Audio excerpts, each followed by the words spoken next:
Saudi अरब का पाकिस्तान के लिए $3 अरब इजाफी मुआवनत का ऐलान। $5 अरब के डिपॉजिट में तोसी। वज़ीर खजाना मोहम्मद औरंगजेब का आखना है सऊदी अरब को $3 अरब की अदायगी आइंदा हफ्ते मुतवक्के।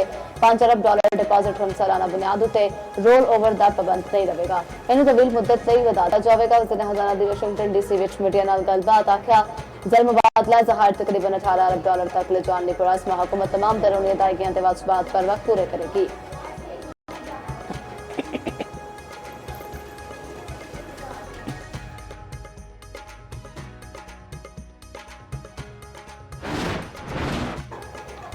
ईरान जंगबंदी ते कायम मुज़ाकरात जारी ने। पाकिस्तान की सालिसी विच होने वाले मुज़ाकरात में अहम पेशरफ्त। अमरीकी नायब सदर JD Vance का जॉर्जिया विच तकरीर खिताब आख्या सदर ट्रंप ने मैनू नेक नीयती नाल भेजा है।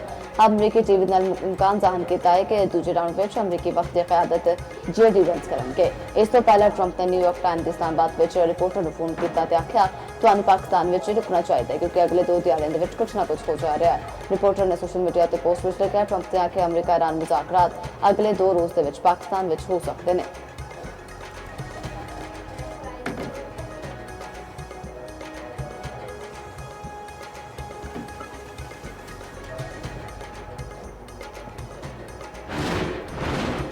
अपना हरमस दी नाकाबंदी ते ईरान अमरीका मुज़ाकरात ते दोस्त ममालिक नाल मुशावरत। वज़ीर-ए-आज़म शहबाज शरीफ आज तो खिते दे अहम मुल्कां दा दौरा करेंगे।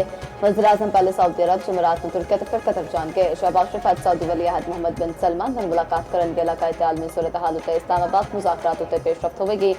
सदर ममलिकत आसिफ अली ज़रदारी ते वज़ीर-ए-आज़म शहबाज शरीफ देवाने सदर विच मुलाकात। सदर ने अमरीका ईरान मुज़ाकरात मेज़बानी विच पाकिस्तान दी अंतर कोशिशां नूं सराहया। वज़ीर-ए-आज़म ने सदर नूं ईरान अमरीका के दरमियान तमाम पहलुआं उत्ते इतमाद विच लिता।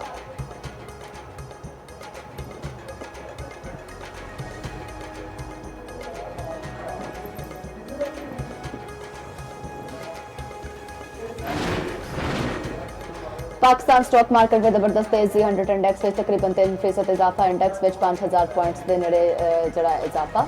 1,77,553 पॉइंट्स की सतह पर ट्रेडिंग।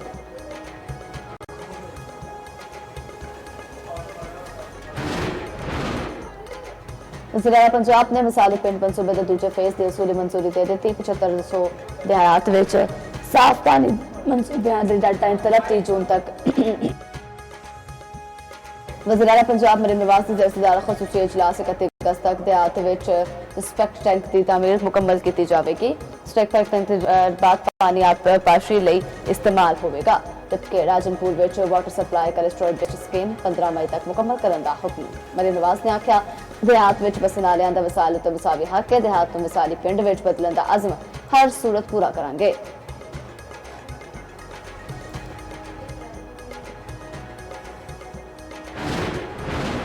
बारिशों का एक होर सिस्टम मुल्क में दाखिल होने तैयार। 17 ते 18 अप्रैल में बारिशों का नवा अलर्ट जारी। पंजाब KP ते बलूचिस्तान में गरज चमक के नाल बारिश ते 11 बारी दा इम्कान।